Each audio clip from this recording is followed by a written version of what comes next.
നമസ്കാരം, JB ജംഗ്ഷനിലേക്ക് സ്വാഗതം.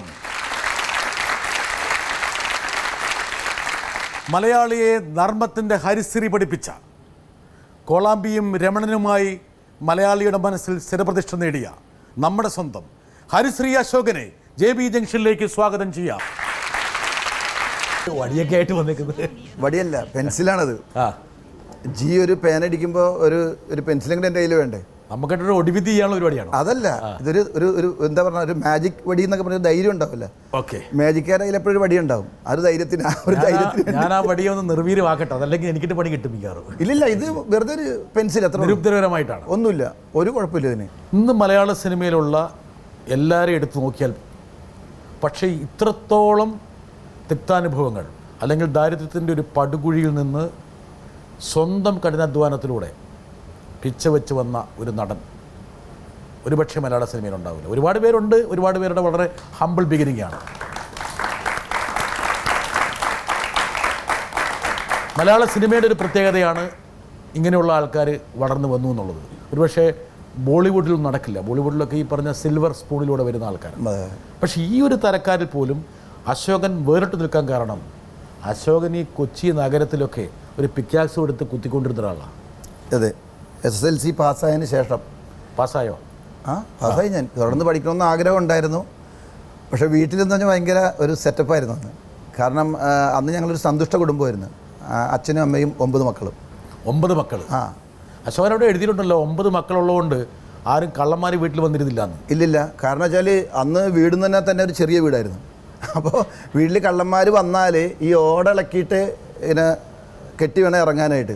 അങ്ങനെ ഇറങ്ങി വന്നാൽ കാലുകുത്താൻ സ്ഥലമില്ല. ആരുടെയും തലേ മക്കൾ നേർന്ന് കിടക്കുകയല്ലേ, അപ്പം എവിടെ കാലുകുത്താൻ? അങ്ങനെ ഒരു പ്രാവശ്യം കള്ളം വന്ന് തിരിച്ചു പോയിട്ടുണ്ട്, വന്നൊഴിയാൻ തിരിച്ചു പോയി. അപ്പോൾ അങ്ങനെ കൊച്ചി നഗരത്തിൽ ഒരു സാധാരണ ഒരു തൊഴിലാളിയായിട്ടാണ് അശോകൻ മാറി അല്ലേ SSLC കഴിഞ്ഞ്? അതെ അതെ. തൻ്റെ ജീവിതം അവിടെ അടിഞ്ഞു പോകുമെന്ന് വിചാരിച്ചപ്പോഴെങ്കിലും? ഞാൻ അങ്ങനെ ഇല്ല, ഒരു സമയത്തും മുൻകൂട്ടി ഒന്നും അങ്ങനെ കാണാറില്ല. ചെയ്യുന്ന സമയത്തൊക്കെ വളരെ സത്യസന്ധമായിട്ടും അവിടെ എന്തോരം നമ്മൾ അധ്വാനിക്കേണ്ടി വരുന്നത് അതൊരു സുഖമായിട്ട് ഞാൻ കണ്ടെത്തുകയാണ് എല്ലാത്തിലും. ഒരു ജീവിതത്തിൽ നമുക്ക് ഒരുപാട് ദുഃഖങ്ങളുണ്ടെങ്കിൽ, പണ്ട് റാഫി മെക്കാർട്ട്നി കൂടി പഞ്ചാബി ഹൗസിൻ്റെ പടത്തിലൊരു ഡയലോഗ് എഴുതി, അത് ആ പടത്തിലില്ല. അതിൽ ഒരു സീനൊക്കെ ഷൂട്ട് ചെയ്തതാണ്, മുറിച്ചു കളഞ്ഞത് അല്ല. കാരണം അത് അങ്ങനെ ഒരു സീൻ വന്നു കഴിഞ്ഞാൽ ചിലപ്പോൾ എൻ്റെ ഒരു ക്യാരക്ടർ അവിടെ കൊണ്ട് ഭയങ്കരമായിട്ട് കുഴപ്പമാകും. കാരണം ത്രൂ ഔട്ട് ഇങ്ങനെ കോമഡി കളിക്കുന്ന ഒരു നടൻ അല്ലെങ്കിൽ ഒരു ക്യാരക്ടർ പെട്ടെന്നൊരു സെൻറ്റിമെൻറ്റ്സ് പറയുകയാണ്.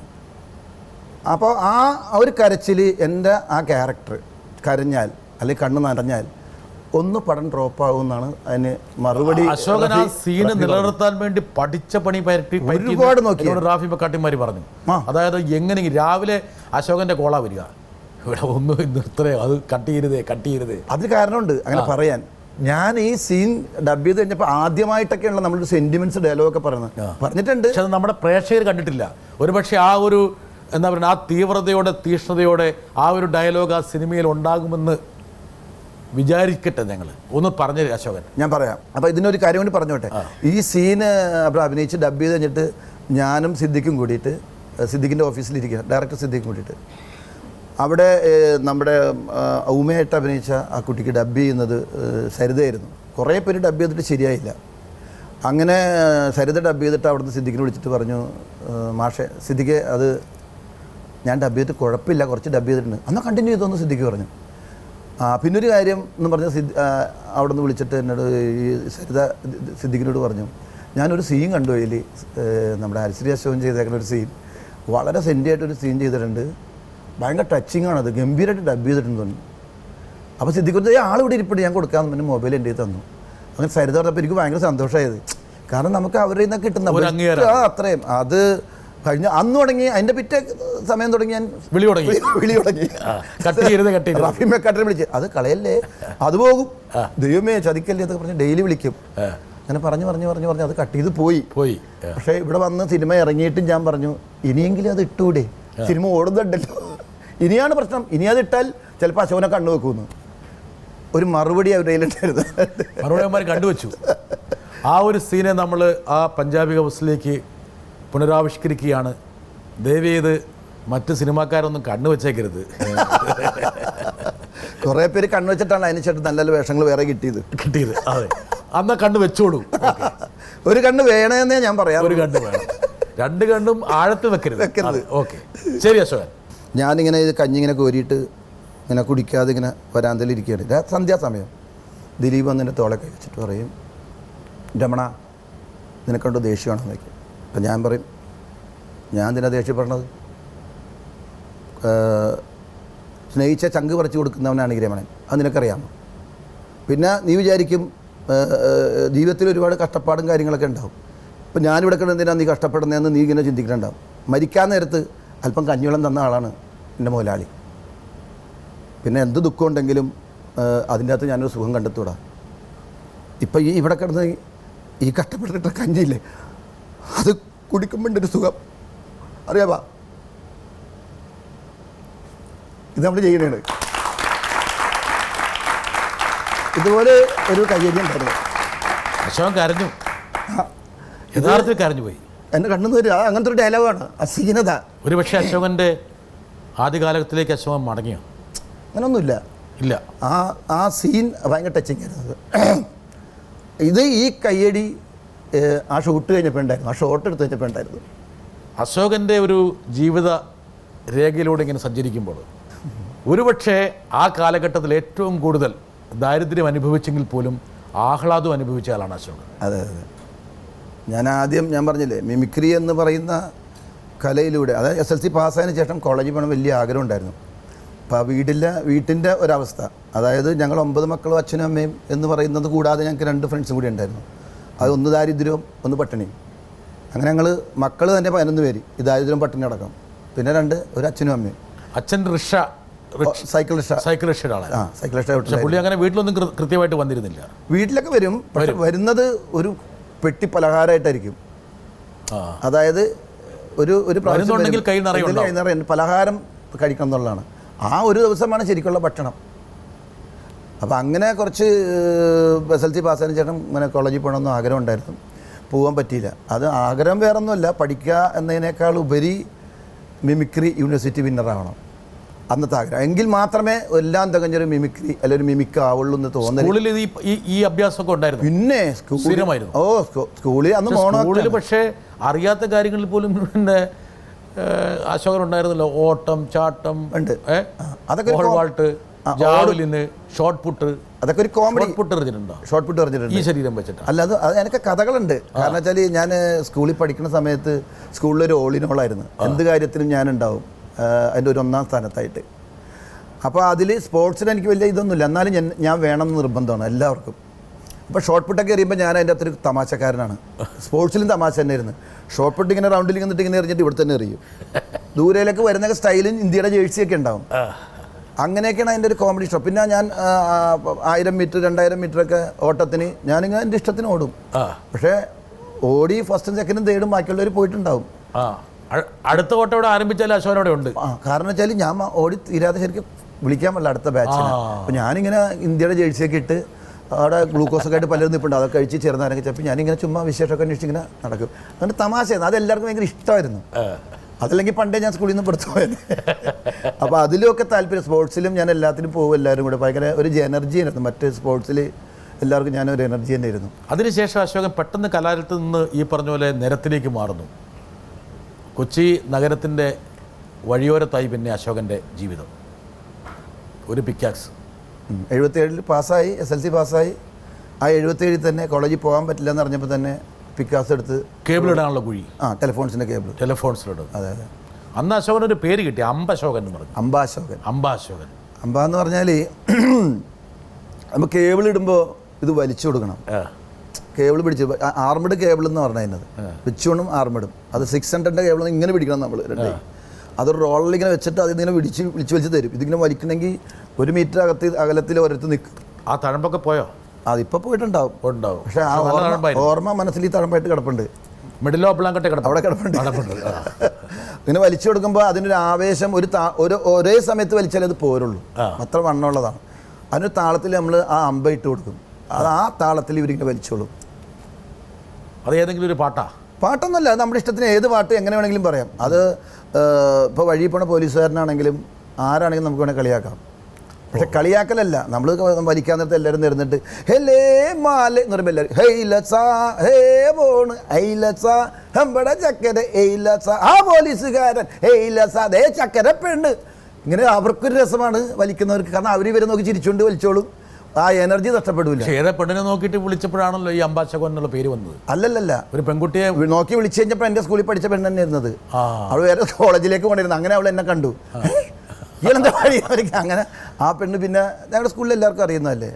അവർ വന്നിട്ടൊക്കെ പറഞ്ഞപ്പോൾ ആദ്യം ഞാനൊരു തോർത്തുമുണ്ട് ഇങ്ങനെ ചുറ്റിയിട്ടായിരുന്നു കുഴിയെടുക്കാനും വലിക്കാൻ നിന്ന്. പിന്നെ കുറേ കഴിഞ്ഞപ്പോൾ എൻ്റെ കൂട്ടുകാരൊക്കെ, കോളേജിൽ പോണ കൂട്ടുകാരൊക്കെ എന്നെ കണ്ടു കഴിഞ്ഞപ്പോൾ അവർ വന്നപ്പോൾ ഞാൻ ഇതൊക്കെ കളഞ്ഞു. അവർ വന്നിട്ട് നീ എന്ത് ജോലി കിട്ടിയ? ഞാൻ ജോലി ഇവിടെ കുഴിയെടുക്കുകയാണ്. ഇപ്പോൾ ഇങ്ങനെ ഇത് ഞാൻ ടെലിഫോൺസാണ്. ഭാഗ്യവാനടാ, ഞങ്ങളൊക്കെ ഇനിയും പഠിച്ച് എപ്പോൾ ജോലി കിട്ടും, നിനക്ക് ഇപ്പോഴേ ജോലിയായില്ല. അപ്പോഴാണ് എനിക്ക് തോന്നിയത് ശരിയാണല്ലോ, ഞാനൊരു ജോലിക്കാരനാണല്ലോ, പിന്നെ എന്തിന് തലയെക്കെട്ട്? അന്നേ ആ തലയെക്കെട്ട് വലിയ ജോലി. അപ്പോൾ തലയെക്കെട്ടില്ലാത്ത സമയത്താണ് ആ പെൺകുട്ടി അശോകനെ എന്നെ കണ്ടത്.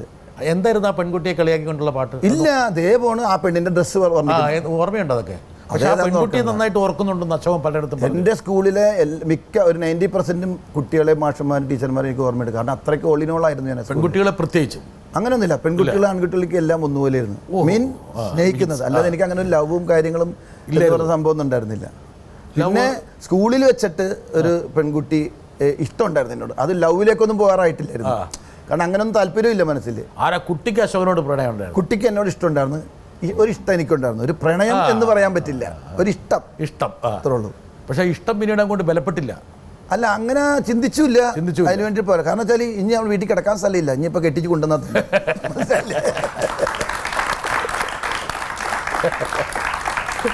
9-2-11 ഓൾറെഡി ആയി ഉണ്ട്. പിന്നെ ഒരു വരാന്തയിൽ തന്നെ ഞാനും ചേട്ടനും കിടപ്പുണ്ട്. എൻ്റെ ഇളയ ചേട്ടൻ ഞാനും വരാന്തയില. ഒരാൾ വന്ന് വിളിക്കും, ആ കിടക്കാൻ നേരത്തുള്ള പ്രാർത്ഥന, ദൈവമേ വെളുപ്പിന് ആരും വന്ന് കയറല്ലേ വീട്ടിലേക്ക്. കാരണം വെച്ചാൽ അപ്പോൾ ഉണരേണ്ടി വരും, പിന്നെ അവർക്ക് ഇരിക്കാനുള്ള സ്ഥലമാണ്. അതെ, അശോകനെ കൊതുകൊന്നും കൊത്തിക്കൊണ്ട് പോയിരുന്നത് എന്തുകൊണ്ടാണ്? കൊതുകിനെ അറിയാം കുത്തിയിട്ട് കാര്യമില്ലെന്ന്. ഇമ്മ്യൂണായി അല്ലേ? എന്തോ ശരീരം ഇമ്മ്യൂണായിരുന്നു, കൊതുകടിയൊന്നും ഏക്കില്ലായിരുന്നു. ശീലിച്ചു പോയി. അത് ശീലിച്ചു പോയി. അശോകൻ്റെ രൂപപരിണാമത്തിൻ്റെ ഒരു തുടക്കം ഇതാ വരുന്നു.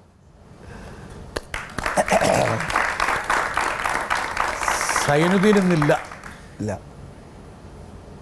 നിങ്ങളുടെ ഒരു അവിഭാജ്യ ഘടകമായിരുന്നു. തീർച്ചയായിട്ടും. ഇപ്പോൾ ഈ അടുത്ത് ഒരു ചാനലിൽ ഞാനും സൈനുദ്ദീൻ്റെ മകനും ഒരേ വേദിയിൽ വന്നു. ഞാനും സിദ്ദിഖും. ഭയങ്കര സന്തോഷം തോന്നി എനിക്ക്, കാരണം അവനവിടെ കുറച്ച് സ്റ്റാർസിനെയൊക്കെ അനുകരിച്ചു. അപ്പോൾ അതിൽ ഞാൻ പറഞ്ഞു, ഇനി ഇപ്പോൾ സിദ്ദിഖ് പറഞ്ഞു സൈനുദ്ദീനായിട്ട് വേദിയിൽ ഒരേ സമയം പങ്കിട്ടു. ഇപ്പോൾ സൈനുദ്ദീൻ്റെ മകനായിട്ട് വേദിയിൽ പങ്കിടാൻ പറ്റി. ഞാൻ എനിക്കിനി ഒരു ആഗ്രഹം കൊണ്ട് ഇവൻ്റെ മകനുമായിട്ടൊന്ന് സ്റ്റേജിൽ ഒരു പ്രോഗ്രാം നടത്തണമെന്ന് പറഞ്ഞു. നമുക്ക് പിന്നെ പ്രായമാകുന്നില്ലല്ലോ അല്ലേ? ഇല്ല, അങ്ങനെ പരിപാടിയില്ല, പ്രായമാകുന്ന പരിപാടിയില്ല. ഇല്ല. അല്ല, അശോകന് ഒരു പ്രത്യേകിച്ച് വലിയൊരു മാറ്റം സംഭവിച്ചിട്ടില്ല. അശോകൻ മിമിക്രി ചെയ്യുമ്പോഴുള്ള അശോകൻ കുറച്ചുകൂടെ ഞാൻ പറഞ്ഞ പോലെ ഹാൻഡ്സമൊക്കെ ആയി. പിന്നെ താടിയൊക്കെ നല്ല ട്രിം ചെയ്ത് ഏറെക്കുറെ ഫിഗറൊക്കെ കൊണ്ട് മെയിൻറ്റെയിൻ ചെയ്യുന്നുണ്ട്. ബാക്കി വലിയൊരു മാറ്റമൊന്നും. ഗ്ലാമറാണല്ലേ? ഗ്ലാമറൊന്നും മാറ്റമില്ല. അത് ഓക്കെ അല്ലേ? ഒരു കഥാപാത്രം വരട്ടെ. നമ്മൾ ആദ്യമായിട്ട് കാണുന്നത് ഓർമ്മയുണ്ടോ? 1980 കാലഘട്ടങ്ങൾക്ക് മുൻപാണ്. കലൂർ സൗഹൃദയ വായനശാലയുടെ മത്സരങ്ങൾ. അന്ന് മോണാക്ടിൻ്റെയും മിമിക്രിയുടെയും മത്സരങ്ങൾ വരുമ്പോൾ നമ്മളാണ് രണ്ടുപേരും 1-2 സമ്മാനങ്ങൾ അങ്ങോട്ടും ഇങ്ങോട്ടും പങ്കിട്ടിരുന്നത്. പിന്നീട് അശോകൻ കലാഭവനിൽ വന്നു, പിന്നീട് മിമിക്സ് പരേഡിലെത്തി, പിന്നീട് ഹരിശ്രീ പോയി, അവിടെ നിന്നും അശോകൻ സിനിമയിലെത്തി. എനിക്ക് അശോകൻ എന്ന കലാകാരനോടുള്ള ഏറ്റവും വലിയ ബഹുമാനം അശോകൻ്റെ ടൈമിംഗ് ആണ്. എവിടെ നിന്നാണ് ഈ ടൈമിംഗ് കിട്ടിയത്? KS പ്രസാദ് ഒരുപാട് സ്നേഹിച്ച് കലഹിക്കുകയും ചെയ്തു ഇടയ്ക്ക് അല്ലേ? അതൊക്കെ അത് നല്ല സ്നേഹമുള്ളവരുമായിട്ട് മാത്രമേ കലഹിക്കാൻ പറ്റുള്ളൂ. പ്രസാദ് എപ്പോഴും അശോകൻ്റെ ടൈമിങ്ങിനെ കുറിച്ചാണ്. മലബാറുകാർ ടൈമിംഗ് എന്നാണ് പറയുക. അതെ, ടൈമിംഗ് എങ്ങനെ ഒരുപക്ഷെ ജീവിതത്തിൻ്റെ താളപ്പിഴകളിലൂടെ ലഭിച്ച ടൈമിംഗ് ആയിരിക്കും വേണമെങ്കിൽ. അല്ല, നമ്മളിപ്പോൾ ജീവിതത്തിലെ ആദ്യകാലത്തെ തിക്താനുഭവങ്ങൾ നൽകിയിട്ടുള്ള ടൈമിംഗ് ആയിരിക്കും. അത് തന്നെയാണ്. കാരണം ജീവിതം എന്ന് പറഞ്ഞാൽ തന്നെ ഒരു താളമാണല്ലോ. ആ താളത്തിൽ പോയില്ലെങ്കിലാണ് അത് തെറ്റുന്നത്. അപ്പോൾ അവിടെ നിന്ന് കിട്ടിയ ഒരു എക്സ്പീരിയൻസ്, നമ്മുടെ ജീവിതത്തിൽ നമ്മുടെ ജീവിത അനുഭവത്തിൽ നിന്ന് കിട്ടിയ ഒരു എക്സ്പീരിയൻസ് എന്ന് പറയുന്നതിൽ തന്നെ ഒരു താളമുണ്ട് ജീവിതത്തിൽ തന്നെ. ആ താളങ്ങളിൽ നിന്നും കിട്ടിയ, അല്ലെങ്കിൽ ആ ജീവിതാനുഭവത്തിൽ നിന്നും കിട്ടിയ ഒരുപാട് സംഭവങ്ങൾ നമ്മുടെ മനസ്സിലുണ്ട്. ഒരുപാട് സംഭവങ്ങൾ നമ്മുടെ ഓർമ്മയിലുണ്ട്, നമ്മുടെ മനസ്സിൽ സൂക്ഷിക്കുന്നുണ്ട്. അതൊക്കെ പല സ്ഥലത്തും നമ്മളത് ഒരുപക്ഷെ അനുകരിക്കാൻ കഴിവുള്ളത് കൊണ്ടായിരിക്കാം അതിനെ അനുകരിച്ച് കാണിച്ചിട്ടുണ്ട് പല സന്ദർഭങ്ങളിലും. അത് വേദികളിലും സിനിമയിലൊക്കെ ചെയ്യാൻ പറ്റിയിട്ടുണ്ട്. ജീവിതത്തിലല്ലാതെ വേദികളിലും സിനിമകളിലൊക്കെ ഞാൻ ചെയ്തിട്ടുണ്ട്. ഇപ്പോൾ പാർവതി പരിണയം എന്ന് പറയുന്ന ഒരു സിനിമയാണ് എൻ്റെ ജീവിതത്തിൽ സിനിമയിലൊരു ബ്രേക്ക് അറ്റാക്കിയത്. ദിലീപിൻ്റെ റെക്കമെൻഡേഷനാണ് കൂടുതലും. അത് ഷിബു ചക്രവർത്തി ചേട്ടനാണ് അത് എൻ്റെ എഴുതിയിരുന്നത് സബ്ജക്റ്റൊക്കെ. അപ്പോൾ ആ സമയത്ത് ഞാൻ ഷിബേട്ടനായിട്ട് സംസാരിച്ചിരുന്നു. ഷിബേട്ടനായിട്ട് സംസാരിച്ചപ്പോൾ നല്ല വേഷം നീ വന്ന് ചെയ്യുമെന്ന് പറഞ്ഞ്. പിന്നെ ഞാൻ ഗുരുവായൂർ കൊക്കരക്കൊന്നര പടം ചെയ്യുന്ന സമയത്ത് തന്നെ ഇതിൻ്റെ ഷൂട്ട്. അങ്ങനെ ദിലീപ് ചേട്ടൻ ചെയ്യുന്നു പറഞ്ഞു. ഞാൻ പിന്നെ ദിലീപിൻ്റെ ഒരു നിർബന്ധം കാരണം പോയി ചെയ്തതാണ്. അവിടെ ചെന്നപ്പോൾ അത് വിശ്വമ ചേട്ടൻ പറഞ്ഞ് ഇതിങ്ങനെയാണ് എൻ്റെ ഒരു ക്യാരക്ടർ, ഒരു വിഷക്കാരനാണ്, 2-3 സീനുള്ളൂ എന്ന് പറഞ്ഞു. ചെയ്യാം. ഡ്രസ്സും കാര്യങ്ങളൊക്കെ തന്നു. മേക്കപ്പ് കഴിഞ്ഞ് ഞാൻ വന്നു കഴിഞ്ഞിട്ട് ഞാൻ ഒന്നുമില്ല, അതിൻ്റെ അകത്തൊരു ഒരു അമ്മ എന്തെങ്കിലും തരണേ എന്നുള്ളൊരു ഡയലോഗാണത്. അപ്പോൾ ഞാൻ ശിവചേട്ടനോട് ഞാൻ എന്തെങ്കിലും പറഞ്ഞോട്ടെ അതിലെന്ന് പറഞ്ഞ്. അപ്പോൾ വിശ്വമചേട്ടൻ ഉണ്ടാക്കി കൂടെ. വിശ്വചേട്ടൻ പറഞ്ഞോ, പക്ഷേ കറക്റ്റായിട്ട് അവിടെ വന്ന് ഡബ് ചെയ്ത് തന്നേക്കണം, കാരണം അതില്ലാത്തതാണ് കുറച്ച് സാധനങ്ങൾ, കുറച്ച് ഞാൻ പറഞ്ഞോട്ടെ എന്ന് വെച്ച്. ഷിബേട്ടൻ അത് കേട്ട് ഞാൻ പറഞ്ഞോടെ അത് നല്ല സാധനമാണെന്ന് പറഞ്ഞു. ഷിബുചേട്ടനത് ഓക്കെ പറഞ്ഞു. അതിൽ അമ്മ അമ്മ എന്ന് പറഞ്ഞപ്പോൾ അത് ഞാൻ പറയാത്തൊരു സംഭവമായിരുന്നു അവരോട്. അത് ടേക്കിൽ ഞാൻ അമ്മ അമ്മ അമ്മ അമ്മ അമ്മോ എന്ന് പറഞ്ഞു കഴിഞ്ഞപ്പോൾ ഇത് അന്ന് ആ പാട്ട് ഹിറ്റാണ്. പ്രഭുദേവ ഡാൻസ് ചെയ്ത പാട്ടാണ്. അത് ഹിറ്റായപ്പോൾ ഫസ്റ്റ് ടേക്കിൽ തന്നെ ഇത് വിശ്വംഭരൻ ചിരിച്ചു. ക്യാമറമാൻ ഷെയ്ക്കായി. ആനചേരനാണ്, ഈസ്റ്റ്വൻ ആനചേരനാണ് പ്രൊഡ്യൂസർ. പുള്ളി കസേരന്ന് വീണു, മനസ്സിലായില്ലേ? അങ്ങനെ ഒരു കയ്യടി ഉണ്ടായി. ഞാൻ നേരത്തെ പറഞ്ഞില്ലേ നമ്മുടെ പഞ്ചാബി ഹൗസിൽ സരിത വിളിച്ച് പറഞ്ഞ ഒരു അതുപോലൊരു സംഭവമായിരുന്നു. എനിക്കവിടെ ഭയങ്കര ഞാനങ്ങോട്ട് ഒന്ന് പെട്ടെന്നൊരു എനർജി കൂടി എനിക്ക്. നമുക്കൊന്നുകൂടി എടുക്കാൻ തോന്നി. പിന്നെ അതൊന്നുകൂടി ഇങ്ങനെ പൊലിപ്പിച്ച് അത് 3 സീനായിരുന്നത് പിന്നീട് അത് 9 സീനായി. ആ ക്യാരക്ടർ ഡെവലപ്പ് ചെയ്ത് കുറച്ച് ചേട്ടൻ ശിവേട്ടൻ അത് ഡെവലപ്പ് ചെയ്ത് ക്ലൈമാക്സ് വരെ കൊണ്ടുവന്നു ആ ക്യാരക്ടറെ. അങ്ങനെ അതാണ് ഒരു ബ്രേക്ക് കിട്ടിയത് എനിക്ക് പടത്തിൽ. പിക്കാസിൽ നിന്ന് നാടകത്തിലേക്ക്. നാടകത്തിൽ ആരാണ്? കൂലഞ്ചേട്ടൻ്റെ കൂടെ. കൂലഞ്ചേട്ടൻ കൊച്ചി നാടകവേദി. ആ വീടിൻ്റെ അടുത്ത് തന്നെയാണ്. ആദ്യമായിട്ട് പ്രൊഫഷണൽ ട്രൂപ്പിൽ പോകുന്നത് ആ ട്രൂപ്പിലാണ്. കൂലഞ്ചേട്ടന് നാടകവേദിയിൽ നിന്ന് കുറച്ച് ശമ്പളം കൂടുതൽ കിട്ടിയപ്പം വേറെ നാടകവേദി മാറിയല്ലോ. അല്ലല്ല, അതല്ല കാരണം. കൂലഞ്ചേട്ടൻ്റെ ട്രൂപ്പിൽ കളിച്ചുകൊണ്ടിരിക്കുന്ന സമയത്ത് തന്നെ വേറെ ട്രൂപ്പിലേക്ക് നമ്മൾ ഇവിടെ നിന്ന് കുറേ പേര് അങ്ങോട്ട് മാറുന്നു എന്ന് പറഞ്ഞു. അപ്പോൾ എനിക്ക് ഇതിൻ്റെ അകത്ത് നമ്മൾ കുറേ കൊല്ലമായിട്ട് ബടൻ തന്നെയാണ്.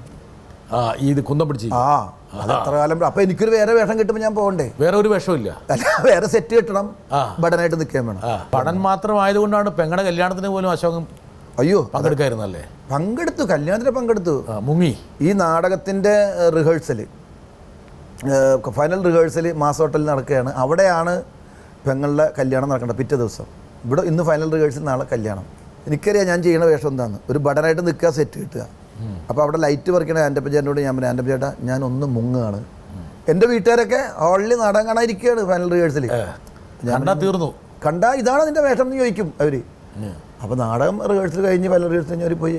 അന്ന് രാത്രി കുറേ കഴിഞ്ഞപ്പോൾ ഞാൻ വന്നപ്പോൾ ഞാൻ കുലിഞ്ചേട്ടനെ ചോദിച്ചു, നീ എവിടെ പോയി ചേട്ടാ? എന്നെ വഴക്ക് പറഞ്ഞു. അപ്പോൾ വീട്ടുകാരൻ ചോദിച്ചു, നീ കണ്ടില്ലല്ലോ നാടകത്തിൽ? ഞാൻ അങ്ങോട്ട് പോയച്ചല്ല. പിന്നെ ആര് ചെയ്ത വേഷം അത് ഡ്യൂപ്പിട്ടിട്ട് ചിലപ്പോൾ ചെയ്തിട്ട് ആരെ ചെയ്തെന്ന് എനിക്കറിയില്ല എന്നൊക്കെ പറഞ്ഞ് ഞാൻ രക്ഷപ്പെട്ടു. അപ്പോൾ അന്ന് നമുക്ക് ചെറിയ ചെറിയ വേഷങ്ങളാണ് കിട്ടിയിരുന്നത്. ആ സമയത്ത് തന്നെയാണ് അവിടെ കൂലഞ്ചേരൻ്റെ അടുത്ത് ഈ MM ലോറൻസ് സാറിൻ്റെ MM മാത്യു സാറ് മത്സരിക്കുമ്പോൾ അതിൻ്റെ അവസാനം ഇലക്ഷൻ്റെ അവസാനം സമ്മേളനത്തിന് അവരുടെ ഒരു നാടകം വേണമെന്ന് പറഞ്ഞു, കോമഡി നാടകം. അപ്പോൾ കൂലഞ്ചേരൻ എന്നെ വിളിച്ചില്ല, എടാ കോമഡി നാടകം എവിടെയെങ്കിലും കിട്ടും, സംഘടിപ്പിക്കാം. ML അഗസ്റ്റിൻ എന്ന് പറയുന്നൊരു നടൻ, മരിച്ചുപോയി പുള്ളി. ഉഗ്രൻ ഗംഭീര നാടക ആർട്ടിസ്റ്റാണ് പുള്ളി. ഹജ്ജ് പിന്നെ സിനിമ ഇപ്പോൾ എന്ന് പറഞ്ഞൊരു നാടകമുണ്ട്. അത് ഹജ്ജിന് പോകാൻ പറ്റിയ പൈസ കൊണ്ട് വേറെ ആളുടെ പ്രേരണ കൊണ്ട് സിനിമ പിടിക്കുന്നതാണ്. മെയിൻ ക്യാരക്ടർ ML അഗസ്റ്റിനാണ്. സിനിമ പിടിക്കണ ഇക്കായിട്ട് പ്രായമുള്ള ക്യാരക്ടർ, ഭയങ്കര പൈസ. കുഞ്ഞായി മതയെന്ന് വിളിക്കുമ്പോൾ ഞാൻ ഓടി വരണം. എവിടെ ഷീല എന്ന നടിയുടെ പേര്. ഷീല വന്നാ ഇല്ല, വന്നിട്ടില്ല എന്ന് പറയുമ്പോൾ അങ്ങനെ ഒരു ക്യാരക്ടർ എൻ്റെ ഇടയ്ക്ക് ഓടി വരുന്ന ക്യാരക്ടർ. നാടകത്തിൻ്റെ അന്ന് ML അഗസ്റ്റിൻ വന്നില്ല. അപ്പം ഞാൻ പതുക്കെ ചെന്നിട്ട്, അന്ന് താടിയൊന്നുമില്ല എനിക്ക്. ഞാനങ്ങനെ കുലഞ്ചേട്ടനോട്, കുലഞ്ചേട്ടാ നമുക്ക് ആ വേഷം ഞാൻ ചെയ്യട്ടെ. ഒന്ന് പോടാ, എടുത്താൽ പൊങ്ങാത്ത വേഷം നീ എങ്ങനെ ചെയ്യാനാണ്? കൊതിയാണെന്ന് നമുക്ക് ചെയ്യാനായിട്ട്. ഞാൻ ചെയ്യാം, നീ പ്രതിരി. പിന്നെ 4 വഴിക്ക് ആൾ പോയി അന്വേഷിച്ചിട്ട് വന്നവരെ പോയവരൊക്കെ തിരിച്ചു വന്നിട്ട് കണ്ടില്ലെന്ന്. അവസാനം പല പ്രാവശ്യമായിട്ട് ഞാൻ ചോദിച്ചിട്ടിരുന്ന് വേണ്ടാന്ന് പറഞ്ഞ് കുലഞ്ചേട്ടൻ പറഞ്ഞ് ആ താടി എടുത്ത് അവൻ്റെ മുഖത്ത് ഒട്ടിച്ചു കൊടുക്കണമെന്ന് പറഞ്ഞു. അങ്ങനെ വയസ്സിൻ്റെ താടി, ഭയങ്കര ഏജായിട്ടൊരു ക്യാരക്ടർ, ആ ക്യാരക്ടർ ഞാൻ ചെയ്തു. അതോടെ കുലഞ്ചേരൻ്റെ നാടക ട്രൂപ്പിലും ആ പരിസരത്തും എനിക്ക് ഭയങ്കര ഒരു ഇമേജ് ഉണ്ടാകണേ. പേരായി. നാടകത്തിൽ ഈ പറഞ്ഞ സിനിമയിൽ കിട്ടിയ ഈ ഇമേജായി പിച്ചക്കാരൻ്റെ വേഷം പോലെ അവിടെ നിന്ന് ഞാൻ പിന്നീട് വേറൊരു വേഷത്തിലേക്ക് മാറുകയാണ്. ആബേലച്ചൻ്റെ കൂടെ പോകുന്നു, അവിടെ ചെറിയ വഴക്കും തല്ലും ഉണ്ടാക്കുന്നു. ആര്? അശോകൻ ഉണ്ടാക്കിയില്ല. പിന്നെ അത് അല്ലെങ്കിൽ കേൾക്കുന്നവർ വിചാരിക്കും ഞാൻ തല്ലും ഉണ്ടാക്കുന്നു. അശോകൻ ഒരു സമാധാന പ്രിയൻ എന്നുള്ള കാര്യം എല്ലാവർക്കും അറിയാം. അതുകൊണ്ട് പ്രേക്ഷകരൊന്നും തെറ്റിദ്ധരിക്കരുത്, പിള്ളേർ തെറ്റിദ്ധരിക്കരുത്. പക്ഷെ വഴക്കുണ്ടാക്കി കഴിഞ്ഞാൽ ന്യായം പറയാൻ വേണ്ടി അശോകനോട് എത്തും. അതെത്തും. അതാണ് അശോകൻ്റെ പ്രത്യേകത. അതെ അതെ. അത് ആര് വഴക്കുണ്ടാക്കിയാലും ശരിയാണ്, നമുക്കവിടെ ഇടപെടാൻ പറ്റുന്നതാണോ എന്ന് തോന്നിയാൽ ഞാൻ അവിടെ ഇടപെടും. പക്ഷെ ആബേലച്ചനെ പോലീസ് സ്റ്റേഷനിൽ കയറ്റിച്ച ഒരു പാരമ്പര്യമുള്ള അപൂർവം കലാകാരന്മാരിൽ ഒരാളാണ് ഈ ഹരിശ്രീ അശോകൻ. ഞാൻ കയറ്റിയതല്ല, അത് ഒക്കെ നിമിത്തം. നേരത്തെ പറഞ്ഞ നിമിത്തം എന്ന് പറഞ്ഞില്ലേ? കയറ്റിയതല്ല, കയറ്റിച്ചത്. കയറിയതാ. ഞാൻ കയറ്റിയതല്ല. അയ്യോ, സത്യം ഇതാണ്. അതിൻ്റെ അത് ഈ കലാഭവനിൽ നിൽക്കുന്ന സമയത്ത് സിദ്ദിഖില്ലാതെ അതിന് പകരമാണ് ഗാനമേളയുടെ ഇൻ്റർവ്യൂവിൽ പങ്കെടുക്കുന്ന എന്നെ മിമിക്സ് പരേഡിലേക്ക് കയറ്റുന്നത്. മിമിക്സ് പരേഡിൽ വന്നു കഴിഞ്ഞപ്പോൾ അന്നും സിദ്ദിഖ് പറയുന്നുണ്ട്, സിദ്ദിഖിന് പകരം എടുക്കാൻ ഒരേ ഒരു ആർട്ടിസ്റ്റ് ഇപ്പോൾ നമ്മുടെ കയ്യിലുള്ളത് അശോകനാണ്. എന്നിട്ട് പോലും എന്നെ എടുത്തില്ല. ഞാൻ ഗാനമേളയുടെ ഇൻ്റർവ്യൂവിൽ തന്നെ മിമിക്രി ചെയ്തുകൊണ്ടിരുന്നത്. അവസാനം 2-3 നേരം വേറെ എടുത്തതിന് ശേഷമാണ് എന്നെ എടുക്കുന്നത്. ഞാൻ വന്നതിന് ശേഷം ആണ് ഈ കലാഭവൻ ട്രൂപ്പ് അമേരിക്കയിൽ പോകുന്നത്. അമേരിക്കയിൽ പോകുന്ന സമയത്ത് ഗാനമേളയുടെ ഇൻ്റർവ്യൂവിൽ മിമിക്രി പറഞ്ഞുകൊണ്ടിരുന്ന ഞാനും സുദർശനുമാണ് അമേരിക്കയ്ക്ക് പോകേണ്ടത് ഗാനമേളയുടെ കൂടെ. അതിന് പകരം വേറെ 2 പേര് പരേഡിൽ നിന്ന് പോവുകയാണ്. പോയപ്പോഴാണ് ഇതിൻ്റെ അകത്ത് ചെറിയൊരു ഇഷ്യൂ ഒക്കെ ഉണ്ടായി. അങ്ങനെ ഞാൻ, ലാല്, റഹ്മാൻ, സൈനുദ്ദീൻ, നമ്മൾ അത്രയും പേര് കൂടി നമുക്ക് ഹരിശ്രീയിലേക്ക് പോകാം. അങ്ങനെ ഹരിശ്രീ പോയി പറഞ്ഞപ്പോൾ അവർ അന്നത്തേക്കാൾ കൂടുതൽ ശമ്പളം തരാമെന്ന് പറഞ്ഞു, കലാഭവനേക്കാൾ കൂടുതൽ ശമ്പളം. അതൊക്കെ മോഹിച്ചുകൊണ്ട് ഞങ്ങൾ അങ്ങോട്ട് പോകാൻ തീരുമാനിച്ചു കഴിഞ്ഞപ്പോൾ ഇവിടെ ഇങ്ങനെ കലാഭവനിൽ ഇതറിഞ്ഞു ഇങ്ങനെയാണ്. അന്ന് അതെന്തൊക്കെയാണ് സംസാരിച്ച് കഴിഞ്ഞപ്പോൾ ഈ വരാമെന്ന് പറഞ്ഞിരുന്ന അവരൊക്കെ അവസാനം വന്നില്ല. അങ്ങനെ ആ സമയത്ത് അതിൽ നിന്ന് ആരൊക്കെ പ്രശ്നക്കാരാണെന്ന് പറഞ്ഞാൽ 1-2 പേരെ കളയാനുള്ളത് തോന്നുമ്പോൾ ഞാൻ പറഞ്ഞു, ഞാനില്ല, അങ്ങനെയാണെങ്കിൽ എനിക്ക് ഇത്രയും ടീം ഉണ്ടെങ്കിൽ ചെയ്യാൻ പറ്റുള്ളൂ. അതിൽ നിന്ന് വേറെ ആളും മാറിക്കഴിഞ്ഞാൽ ചെയ്യാൻ ബുദ്ധിമുട്ടാണ്. കാരണം ഒരു ടീം നല്ല കറക്റ്റായിട്ട് ഒത്തു കിടക്കുകയാണത്. ഇത് വേറൊരാളൊന്ന് പഠിപ്പിച്ചൊക്കെ ചെയ്യാമെന്ന് പറഞ്ഞാൽ അത് ബുദ്ധിമുട്ടാണ്. പക്ഷേ ഈ പറഞ്ഞ കലാഭവൻ്റെ പല ഐറ്റംസും നിങ്ങൾ മോഷ്ടിക്കുന്നു, CD ചേർക്കുന്നു, CD ഇറക്കണമെന്നു അച്ഛൻ കേസ് കൊടുക്കുന്നു, അശോകനെ വിളിക്കുന്നു, കോംപ്രമൈസ് ആക്കുന്നു, വീണ്ടും അച്ഛനെ പോലീസ് സ്റ്റേഷനിൽ കയറ്റിക്കുന്നു. വീണ്ടും എന്ന് പറയാൻ അതിന് മുമ്പ് 2 വട്ടം കയറ്റി. അതിനാ 2 വട്ടം കയറി? ഒരു പ്രാവശ്യം കയറ്റി, വാക്ക് പറഞ്ഞ് ധാരണയായി, പിന്നീട് ആ വാക്ക് ലംഘിച്ചു എന്ന് പറഞ്ഞു. അങ്ങനെയല്ല, അതല്ല. കാസറ്റ് ചെയ്യുന്നത് ഹരിശ്രീയിലേക്ക് പോകുന്നതിന് മുമ്പ് കലാഭവനിലൊരു കാസറ്റ് ചെയ്യുന്നു നമ്മൾ. അപ്പോൾ അതിന് എനിക്ക് 2000 രൂപയാണ് അന്ന് റെമ്യൂണറേഷൻ തന്നത്. അന്ന് ഞാൻ എൻ്റെ ഒരു ഐറ്റം ഉണ്ട്, ഒരു മൂന്നാൻ്റെ ഒരു ഐറ്റം, പെണ്ണ് കാണാൻ പോകുന്ന ഒരു ഐറ്റം ഉണ്ട്. പിന്നെ പപ്പുവിൻ്റെ ശബ്ദം, കുതിരട്ടൻ പപ്പുവിൻ്റെ ശബ്ദം, അങ്ങനെ കുറേ ശബ്ദങ്ങൾ അതിൻ്റെ അകത്തുണ്ടായിരുന്നു. ഇത് കഴിഞ്ഞിട്ട് ഞാൻ ഹരിശ്രീയിലേക്ക് പോയി കഴിഞ്ഞപ്പോൾ അച്ഛൻ വിളിച്ചു തന്നെ. ഞാൻ പറഞ്ഞു, ഞാൻ വരുന്നില്ല, ഞാനിങ്ങനെ അതിൽ നിന്ന് ഒരു ആർട്ടിസ്റ്റിനെ കളഞ്ഞിട്ട്, അതെ, ഞാൻ തെറ്റുകാരല്ലാത്ത ഒരു ആർട്ടിസ്റ്റിനെ കളഞ്ഞാൽ എനിക്കത് യോജിക്കാൻ പറ്റില്ല, അതുകൊണ്ട് ഞാനും ഇല്ല അച്ഛൻ പറഞ്ഞു. അപ്പോൾ അത് അതിനെന്താ അച്ഛൻ പറഞ്ഞു, അത് അങ്ങനെയാണെന്നുണ്ടെങ്കിൽ ഞാൻ കംപ്ലയിൻറ്റ് ചെയ്യും പോലീസിൽ. അപ്പോൾ അന്ന് അച്ഛൻ കംപ്ലയിൻറ്റ് ചെയ്യും, അല്ല ഞാൻ എന്ത് ചെയ്യാനാണെന്ന് വെച്ചു. അപ്പം തന്നെ ഞാൻ പോലീസ് സ്റ്റേഷൻ കയറ്റുന്നുണ്ട്. അങ്ങനെ ഞാൻ കയറേണ്ടി വന്നാൽ ഇപ്പോൾ അച്ഛനും കയറേണ്ടി വരും. അങ്ങനെ പറഞ്ഞു അച്ഛൻ. അല്ല, ഒരാൾ മാത്രം കയറിയിട്ട് കാര്യം നടക്കില്ലല്ലോ. അങ്ങനെ കയറേണ്ടി വന്നാൽ അച്ഛനും കയറേണ്ടി വരും. എൻ്റെ വാക്കുകൾ ശ്രദ്ധിക്കണം. ഞാൻ കയറ്റുമെന്ന് പറഞ്ഞിട്ടില്ല, അങ്ങനെ ഞാൻ കയറേണ്ടി വന്നു. അശോകൻ കയറി, അച്ഛനും കയറി. കാരണം അതിൻ്റെ അകത്ത് വിഷമം തോന്നാൻ ഒരു കാരണം അറിയാമോ? അത് ഞാൻ പറയുകയാണ് ഇവിടെ. അച്ഛൻ കംപ്ലയിൻറ്റ് കൊടുത്തതിൽ 10,000 രൂപ ഞാൻ അഡ്വാൻസ് വാങ്ങിച്ചു എന്ന് പറഞ്ഞൊരു കംപ്ലയിൻറ്റ് കൊടുത്തു. അതൊരിക്കലും ഈശ്വരനോട് പോലും മറക്കാൻ പാടില്ല. അച്ഛനൊക്കെ കേൾക്കുന്നുണ്ടല്ലോ. അതിൻ്റെ മുകളിലൊരു ഈശ്വരനുണ്ട്, അച്ഛൻ്റെ മേളിൽ. ആ ഈശ്വരൻ കേൾക്കുന്നുണ്ടത്. കാരണം ഞാൻ 10 പൈസ പോലും അവിടെ നിന്ന് അഡ്വാൻസ് മേടിച്ചില്ല. ഞാൻ മിമിക്രി ചെയ്ത ഒരു കാസറ്റ് 2000 രൂപ വാങ്ങിച്ചു. എന്തായിരുന്നു അശോകൻ്റെ സ്ഥിരം നമ്പറുകൾ? അല്ല, അന്ന് കാസറ്റിൽ വന്നത് ഒരു, ഞാൻ പറഞ്ഞില്ല, ഒരു മൂന്നാൻ, പെണ്ണ് കാണാൻ പോകുന്നു, പിന്നെ പപ്പുവിൻ്റെ ശബ്ദം, പിന്നെ കുറച്ച് സൗണ്ട് എഫക്ട്സ്. ഈ ശബ്ദങ്ങളൊക്കെ ഇപ്പോഴും ഇമിറ്റേറ്റ് ചെയ്യുമോ? ഇപ്പം ഇല്ല. നമ്മളെന്താ ശബ്ദം അനുകരിക്കുക എന്ന് പറഞ്ഞാൽ അത് കണ്ടിന്യൂ നമ്മൾ ചെയ്തുകൊണ്ടിരിക്കണം. ഒരു നന്നായി ട്രെയിനിങ് വേണം. നല്ല ട്രെയിനിങ് തന്നെയാണ്. കുറേ കാലമായിട്ട് ഒന്നും ട്രൈ ചെയ്തിട്ടില്ല. അല്ല, അങ്ങനെ ശബ്ദം അനുകരിക്കുന്ന ഞാൻ ട്രെയിൻ ചെയ്യാറില്ല.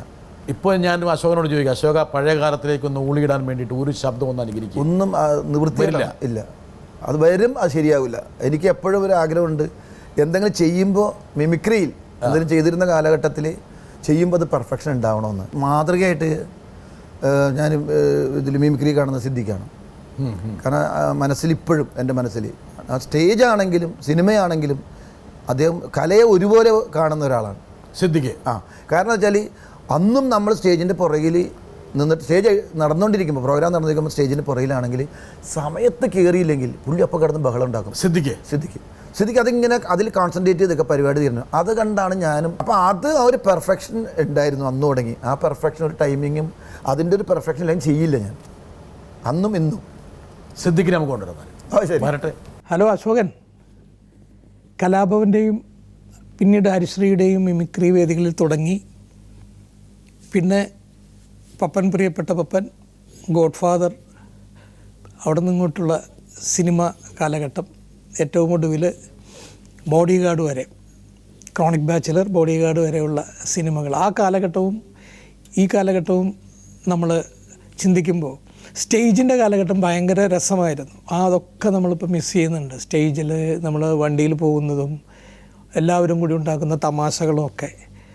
പക്ഷേ എനിക്കിപ്പോൾ അശോകനോട് അസൂയ തോന്നുന്നത് അശോകൻ വീണ്ടും സ്റ്റേജ് പ്രോഗ്രാം അവതരിപ്പിക്കാൻ തുടങ്ങി എന്ന് പറയുന്ന കാര്യത്തിലാണ്. അത് ഒരു വലിയ കാര്യമാണ്. സിദ്ദിഖിന് സ്റ്റേജിനോടുള്ള ഭ്രമം കുറഞ്ഞിട്ടില്ല. അത് സ്റ്റേജിനോടുള്ള ഭ്രമം എന്നല്ല, കലയെ സ്നേഹിക്കുന്നത് കൊണ്ടാണത്. ഇതിപ്പോൾ സ്റ്റേജ് അല്ലെങ്കിൽ ഈ സമയം സിനിമയ്ക്ക് വേണ്ടി ഉപയോഗിക്കുകയാണെങ്കിൽ അതിനെ കാശിനോടുള്ള ഭ്രമം അല്ല, അത് ഒരുപാട് പൈസ ഉണ്ടാക്കാം. പക്ഷേ അത് ഈ കല എന്ന് പറഞ്ഞത് എല്ലാത്തിനും ഉണ്ട്. ഇപ്പോൾ പറഞ്ഞില്ലേ, തെങ്ങ് കയറുന്നവൻ തെങ്ങിന് മാത്രം കയറിയപ്പോൾ അവന് കവുങ്ങിനും കയറാമല്ലോ. അത് അവൻ്റെ ഇഷ്ടമാണ്, കയറ്റം പഠിച്ചവൻ അത് തന്നെയാണ്. എന്ന് പറഞ്ഞാൽ നമുക്ക് കല എന്ന് പറയുന്നത് നമ്മുടെ അവിഭാജ്യ ഘടകമാണ് ജീവിതത്തിൻ്റെ.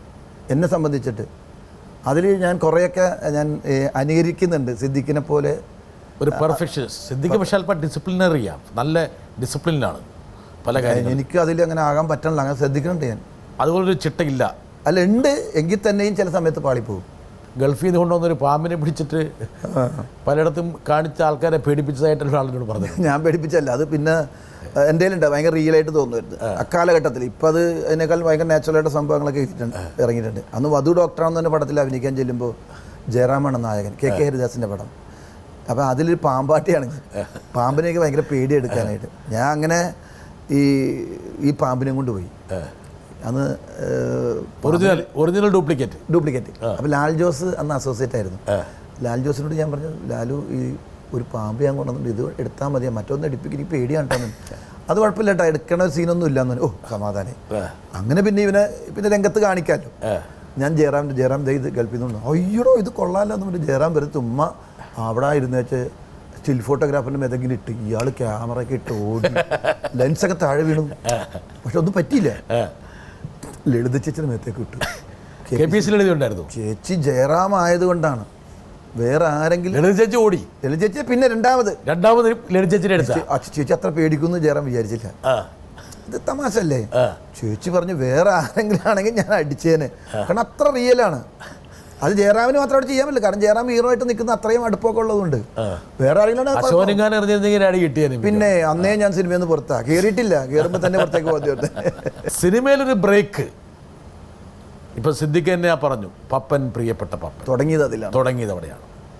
ഒരുപക്ഷെ ഈ മിമിക്രി രംഗത്ത് വന്നപ്പോൾ ഹരിശ്രീ സിനിമയായിരിക്കും അടുത്ത ടാർഗറ്റ് അല്ലേ?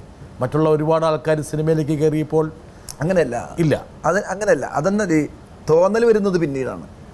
അത്രയും പേര് സിനിമയിലേക്ക് കയറി, മിമിക്രിയിൽ നിന്നും ജയറാമും അൻസാർ, പിന്നെ റഹ്മാൻ, അങ്ങനെ എല്ലാവരും, എൻ എഫ് ഫറീസ്, എല്ലാവരും സിനിമയിൽ കയറിയപ്പോൾ എനിക്ക് ആഗ്രഹം ഉണ്ടായിട്ടില്ല. ഞാൻ സിനിമയിൽ വന്നു കഴിഞ്ഞപ്പോൾ പപ്പൻ, പ്രിയപ്പെട്ട പപ്പൻ, പിന്നെ അങ്ങനെ 3-4 പടങ്ങൾ ചെയ്ത് കഴിഞ്ഞപ്പോഴും എല്ലാ കുറേ ഒരു ടെലിഫിലിം ഉണ്ടായിരുന്നില്ലേ? അത് പാവം പോക്കുട്ടി ഫസ്റ്റ് ചെയ്യുന്ന ഒരു ടെലിഫിലിം. അത് കാളിദാസ ബാനറിലാണ്, രാജേന്ദ്രനാണ് അത് ഡയറക്റ്റ് ചെയ്യണത്. വരട്ടെ രാജേന്ദ്രനെ കൊണ്ടുവന്നില്ല പരാതി വേണ്ട. എനിക്ക് തോന്നുന്നു അശോകൻ അഭിനയിച്ച സിനിമകളിനേക്കാളെല്ലാം വെച്ച് വളരെ വ്യത്യസ്തമായ ഒരു കഥാപാത്രമാണ് പാവം പോക്കുട്ടിയിലെ പ്രധാന ക്യാരക്ടർ ചെയ്തത്. അത് ഒരു ഹ്യൂമറിൻ്റെ പശ്ചാത്തലത്തിലാണെങ്കിൽ തന്നെയും ഒരു വളരെ പരിചയസമ്പന്നനായ ഒരു നടന് മാത്രം കൈകാര്യം ചെയ്യാൻ പറ്റുന്ന ഒരു ക്യാരക്ടറായിരുന്നു. ഒരുപക്ഷെ സിനിമയിലേക്കുള്ള ആദ്യത്തെ ചുവടുവെപ്പ് ഇതായിരുന്നു. വേണമെങ്കിൽ സിനിമയ്ക്ക് മിമിക്രിക്ക് ഇടയിലുള്ള ഒരു പാലമാണത്. അത് ഈ പറഞ്ഞില്ലേ, അഭിനയിക്കാൻ കൊതിച്ചു കിടക്കുന്ന സമയത്ത് അനുഗ്രഹിച്ച് കിട്ടിയ ഒരു വേഷമാണ്. അതിൻ്റെ കഥ ഉണ്ടാകുന്നത് തന്നെ ഞാൻ ഒരിക്കൽ ഒരു പ്രോഗ്രാമിന് ട്രിവാൻഡ്രത്ത് പോയിട്ട് തിരിച്ച് വരുന്ന വഴിക്ക് ബസ്സിന് വരികയാണ്. അപ്പോൾ എന്തെങ്കിലുമൊക്കെ ഇങ്ങനെ കുത്തിക്കുറിക്കുന്നൊരു സ്വഭാവം ഉണ്ടായിരുന്നു. ആ ബസ്സിലിരുന്ന് അവിടെ നിന്ന് തിരുവനന്തപുരത്ത് നിന്ന് കയറിയിട്ട് എറണാകുളത്ത് നിന്ന് ഇറങ്ങുമ്പോൾ ഉണ്ടാക്കിയൊരു കഥയാണത്. ഓ അത് ശരി. ഞാൻ ഉണ്ടാക്കിയ കഥയാണ്. അതിൻ്റെ ഒരു ഓൺലൈനും എൻ്റെ തന്നെയാണ്. പിന്നെ തിരക്കഥ സംഭാഷണം എഴുതിയതും ഒരു രമേശും പിന്നെ മുകേഷിന് ഒരു കസിനുണ്ട്, പുള്ളിയും കൂടിയിട്ടാണ് ഞങ്ങൾ മൂന്നും കൂടി തിരക്കഥ എഴുതിയത്. ഒരു കുടയും കൊണ്ട് നടക്കുന്ന ഒരു പാവം പോക്കുട്ടി എന്ന് തന്നെ ഒരാളാണ്. അയാൾക്ക് ഈ കുട വരുത്തി വെക്കുന്ന പ്രശ്നങ്ങളാണ്. ഇയാളുടെ ബാപ്പാടെ ബാപ്പ മയ്യത്തായപ്പോൾ ബാപ്പാക്ക് കൊടുത്ത കുടയാണ്. ബാപ്പ മയ്യത്തായപ്പോൾ അത് പോക്കുട്ടിക്ക് കൊടുത്തു. പോക്കുട്ടി ഇതുമായിട്ട് നടന്നിട്ട് ഈ കുട എവിടെയെങ്കിലും വെച്ച് മറന്നു പോകും. അങ്ങനെ പല സ്ഥലത്തും ഈ പ്രശ്നങ്ങളുണ്ടാകുമ്പോൾ കുട അവിടെ ഒന്ന് കിട്ടുകയാണ്. സിനിമയിലേക്കുള്ള അശോകൻ്റെ ചുവടുവെപ്പ് അതിൽ ശ്രദ്ധേയമായിട്ടുള്ള ഒരുപാട് ഇപ്പം പപ്പൻ പ്രിയപ്പെട്ട പപ്പനാണെങ്കിൽ പോലും അത് അത്ര ശ്രദ്ധിച്ചില്ല സിനിമ. അത് ആ കാലഘട്ടത്തിൽ ജനങ്ങൾക്ക് പിടികിട്ടാത്തൊരു സബ്ജക്റ്റായിരുന്നു. കാരണം അതൊരു ഫാൻറ്റസി ആയിരുന്നു. കുറച്ച് മുമ്പേ പോയി. അതെ, കുറച്ച് മുമ്പേ പോയി. പക്ഷെ അതിന് ശേഷമുള്ള സിനിമകളിലേക്ക് അശോകനെ കാസ്റ്റ് ചെയ്തപ്പോഴാണ് അശോകൻ പ്രേക്ഷകരുടെ മനസ്സിലേക്ക് ഇങ്ങനെ കയറി. ചെറിയ കയറ്റമല്ല, നന്നായിട്ടും കയറി. അശോകൻ ഫേമസ് ആകുന്ന അവിടെയാണ്. അശോകൻ്റെ ഒരു നാമം കോളാമ്പി എന്നൊക്കെ മാറി. പിന്നെ കോളേജിലൊക്കെ എത്തിക്കഴിഞ്ഞാൽ പിള്ളേർ കോളാമ്പി എന്ന് വിളിക്കാറുണ്ട്. പെൺകുട്ടികളൊക്കെ അശോകനെ ഐഡന്റിഫൈ തുടങ്ങി. അങ്ങനെയല്ല, എല്ലാവരും എനിക്ക് ചെയ്തു. ചില കുട്ടികൾ കാണണമെന്ന് ആഗ്രഹിച്ചു. ഏതോ പരിപാടിക്ക് പോയപ്പോൾ അശോകനെ വീട്ടിലേക്ക് വിളിച്ചു. ആ കാർന്ന് ഒരു ഓടിച്ചു വിട്ടു എന്നൊക്കെ എന്നോട് ഒരാൾ പറഞ്ഞു. അത് കായംകുളത്ത് കൊട്ടാരക്കര ഇതുപോലെ ഒരു പള്ളിയിൽ പരിപാടിക്ക് ചെന്നിരിക്കുന്നത്. അപ്പോൾ പരിപാടിക്ക് ചെന്നപ്പോൾ ഗോഡ് ഫാദർ ഇറങ്ങിയിരിക്കുന്ന സമയം അവിടുന്ന് ഒരു പയ്യൻ വന്നിട്ട് പറഞ്ഞു, ചേട്ടാ അശോകൻ ചേട്ടാ, എനിക്ക് എൻ്റെ വീട് ഇത് അടുത്താണ്, ഒന്ന് അവിടം വരെ വരുമോ, അവിടെ വീട്ടുകാർക്കൊക്കെ ഒന്ന് കാണാനാണ്. അവർ ഇങ്ങോട്ട് വന്നു, ഇവിടെ അടുത്താണെങ്കിൽ അല്ല അവരെല്ലാവരും ഇവിടെ പരിപാടി തുടങ്ങുമ്പോഴേ വരുള്ളൂ, ഒന്ന് അവിടം വരെ വന്നല്ലോ, ഇവർ തൊട്ടടുത്തല്ലേ പ്ലീസ് എന്ന് പറഞ്ഞ്. അങ്ങനെ ഞാൻ ദിലീപിനെ വിളിച്ചപ്പോൾ ദിലീപ് പറഞ്ഞു, ചേട്ടാ ചെല്ലി, ഞാൻ സ്റ്റേജിൽ കെട്ടട്ടെ, ഞാൻ വരാൻ തന്നെ. സന്തോഷം ഞാനും ജോർജും കൂടി പോയി. അപ്പോൾ ഇവിടെ നിന്ന് അങ്ങോട്ട് പോകുമ്പോൾ ഒരുപാട് ദൂരം തോന്നി. അല്ല, തൊട്ടടുത്ത് നമ്മളിങ്ങനെ തടി കടന്ന് പിന്നെ നടന്നിങ്ങനെ ഭയങ്കര നമ്മൾ ഇത്ര അടുത്താണെന്ന് ദൂരം ഉണ്ടല്ലോ ഇവിടെ. അപ്പം അവരൊക്കെ ഈ പറയുന്ന അടുത്തുനിന്ന് തന്നെ നല്ല കിലോമീറ്റർ ഉണ്ടാവും. തടിപ്പാലം എന്നാൽ തെങ്ങും തടി തോട്ടിലിട്ടാണ്. അങ്ങനെ 2 എണ്ണം കഴിഞ്ഞിട്ട് പിന്നെയും പോയി അപ്പുറത്ത് ചെന്നിങ്ങനെ കടന്ന് അവിടെ ചെന്നു. ഈ പയ്യനൊരു വേലിക്കെട്ടിൻ്റെ അകത്തേക്ക് ഓടിക്കയറി. അപ്പം ഞാൻ ചെന്ന് അവിടെ നിന്നു. ഞങ്ങൾ 3 പേരും കൂടി അവിടെ നിന്നു. കുറെ കഴിഞ്ഞപ്പോൾ അവിടെ ആ സ്റ്റെപ്പിൽ, അതായത് വീടിൻ്റെ വരാന്ത സ്റ്റെപ്പിൽ ഒരാളിങ്ങനെ മുണ്ടെടുത്തിട്ട് ഇങ്ങനെ ഇരിപ്പുണ്ടായിരുന്നു സ്റ്റെപ്പിൽ. ഈ പയ്യനോടി ഇയാളുടെ മുമ്പിൽ കൂടെ അകത്തേക്ക് കയറി. അയാൾ എന്നെ നോക്കിയിട്ട്, ആരാടാ അത്? അപ്പം ഞാൻ പറഞ്ഞു, ഞാനാ അശോകനാണ്. ഏതാ അശോകൻ? ഉടനെ അകത്തുനിന്ന് ഈ പയ്യൻ, കൊച്ചാപ്പ അതാ ശ്രീയശോനാ. ഏത് അശോകനാടാ? മറ്റേ ഗോഡ് ഫാദറില്ലേ? ഗോഡ് ഫാദറാ? മുതലാളി വായിട്ട് തുപ്പിയാ? ആരാ? ഇയാളങ്ങോട്ട് ഭയങ്കര അലർച്ചയെ പറയുകയാണ്. ഞങ്ങൾ അവിടെ നിന്ന് വിട്ടപ്പോൾ തന്നെ. അപ്പോൾ ഇതിൻ്റെ ഇടയ്ക്ക് ഈ വീട്ടിലെ അമ്മയും പെങ്ങാമ്മരൊക്കെ ഒന്ന് നോക്കുന്നുണ്ട്. എന്നിട്ട് അവർ ചിരിക്കുന്നുണ്ട്. അന്ന് ഈ ചെക്കൻ എന്തിനാ കൊണ്ട് ഞങ്ങൾ ഓടിക്കളഞ്ഞു. അവിടെ നിന്ന് ഓടി അവിടെ വന്ന് അങ്ങോട്ട് പോയതിനേക്കാൾ ഇരട്ടി ദൂരം തോന്നി ഇങ്ങോട്ട് വന്നപ്പോൾ. അമ്മ അതിൽ ഓട്ടോ ഓടിയത്. ഓടി അവിടെ വന്ന് പ്രോഗ്രാം ചെയ്തു. പ്രോഗ്രാം തുടങ്ങി കുറച്ച് കഴിഞ്ഞപ്പോൾ ഈ കാർന്നൊരു മുമ്പിലിരിപ്പുണ്ട്. ഇവനല്ലേ വീട്ടിൽ വന്നത് എന്ന് പറഞ്ഞിട്ട്. അപ്പോൾ വായിട്ട് തുപ്പിയെന്ന് പറഞ്ഞത് അല്ലേ ഡാ ഇവനല്ലേ? ഞങ്ങൾ മൊത്തം സ്റ്റേജിൽ ചിരിച്ചു. ജനങ്ങൾ ചിരിച്ചു. 2 അർത്ഥത്തിൽ ചിരിയായിരുന്നു അത്. ഞങ്ങളുടെ ഈ കഥ ജനങ്ങൾക്ക് അറിയില്ല. ജനങ്ങൾ ഗോഡ് ഫാദറിലെ വായിട്ട് ഇപ്പം ഒരു ക്യാരക്ടറാണല്ലോ എന്നൊരു അവർ ചിരിയും കയ്യടിയായിരുന്നു. അപ്പം ഒരു കാര്യത്തിന് 2 ചിരി കിട്ടുന്നത് 2 രീതിയിലായിരുന്നു അവിടെ. വരട്ടെ, കൂടെ ഡ്രൗസ് ഇട്ടിരുന്ന ഒരാൾ വരട്ടെ. ഞാൻ അശോകൻ ആദ്യമായിട്ട് കാണുന്നത് തിരുവല്ലയിൽ വെച്ചാണ്. ഒരു കൊച്ചു ഭൂമിയിലുക്കും എന്ന് പറഞ്ഞ പടം. പിന്നെ യാദൃശ്യമായിട്ട് മാനത്തെ കൊട്ടാരം ഇവർ ചേരുന്ന ഒരു ഗ്രൂപ്പിൻ്റെ കൂടെ സഹകരിക്കാൻ പറ്റും. മാനത്തെ കൊട്ടാരമൊക്കെ ശരിക്കും ഇവരൊരു ത്രിമൂർത്തികളാണ്. ദിലീപ്, നാദർഷ, അശോകൻ, ഇവർ 3 പേരുടെയും വളരെ പരിശ്രമം അതിനകത്തുണ്ട്. ഓരോ ദിവസവും വർക്ക് കഴിയുമ്പോഴത്തേക്ക് അവർ പിന്നെയും ഇവർക്ക് രാത്രി ഇങ്ങനെ ഈ ഷോയ്ക്കൊക്കെ പോയി ഉറക്കം കഴിച്ചിരുന്ന് പ്ലാൻ ചെയ്യാനുള്ളൊരു പ്രത്യേക ശീലമുണ്ട്. അപ്പോൾ അങ്ങനെ പിന്നെ തുടർന്ന് ആ പടം വലിയ ഹിറ്റായി. അതിനുശേഷവും അശോകനെയൊക്കെ ഞാൻ കാണുന്നത് ഇപ്പോഴും അത്രയും പരിശ്രമത്തോടെ തന്നെ. ഞാൻ വർക്ക് കഴിഞ്ഞൊക്കെ നമ്മൾ ഫ്രീ ആയി റൂം പോകുമ്പോഴും അശോകനൊക്കെ അടുത്ത സീൻ ഏതാ, അസോസിയേറ്റിൻ്റെ റൂം അന്വേഷിച്ച് പോയി അതിന് വേണ്ടിയുള്ളൊരു ശ്രമം ഭയങ്കരമായിട്ടുണ്ട്. അത് എത്ര കൊല്ലം കഴിഞ്ഞിട്ടും അശോകൻ അതിലും മടുപ്പില്ല. അശോകൻ്റെ സീൻ നന്നാക്കാൻ വേണ്ടിയിട്ട് അടുത്തത് അതിന് മുൻപ് വാങ്ങിച്ച് എന്തുപോലെ അതവിടെ ആ സീൻ ഇവിടെ ഞാനത് അന്ന് പറഞ്ഞില്ല ഇങ്ങനെയൊക്കെ പറഞ്ഞിട്ട് അസിസ്റ്റൻ്റ് ഡയറക്ടർമാരുടെ അടുത്ത് സംസാരിക്കും. പക്ഷേ അശോകൻ ഇങ്ങനെ ഒരു മയത്തിൽ സംസാരിക്കണ്ട, അത് വഴക്കുണ്ടാക്കണ പോലെ അവർക്ക് തോന്നും. അശോകൻ്റെ ശബ്ദത്തിൻ്റെ പ്രത്യേകത ഞാനിത്തിരി ഉറക്കെ സംസാരിക്കുന്ന ആളാണ്. അതുകൊണ്ട് പലർക്കും അറിയാവുന്നവർക്കേ മനസ്സിലാവുള്ളത് ഞാനത് സാധാരണ സംസാരിക്കണം ഇങ്ങനെയാണെന്ന്. ചിലർ രണ്ട് രീതിയിൽ റിയാക്ട് ചെയ്യുന്ന ആൾക്കാരുണ്ടല്ലോ. നമുക്ക് അങ്ങനെ മനഃപൂർവ്വം ഞാൻ ഇത് മാറ്റിയെടുക്കാൻ ശ്രമിക്കുന്നുണ്ട്, കുറേയൊക്കെ മാറിയിട്ടുണ്ട്. അശോകൻ പക്ഷേ കുറേ മയപ്പെട്ടു, പഴയ പോലെയല്ല. ജീവിതം കുറേ പഠിപ്പിച്ചു. അതെ.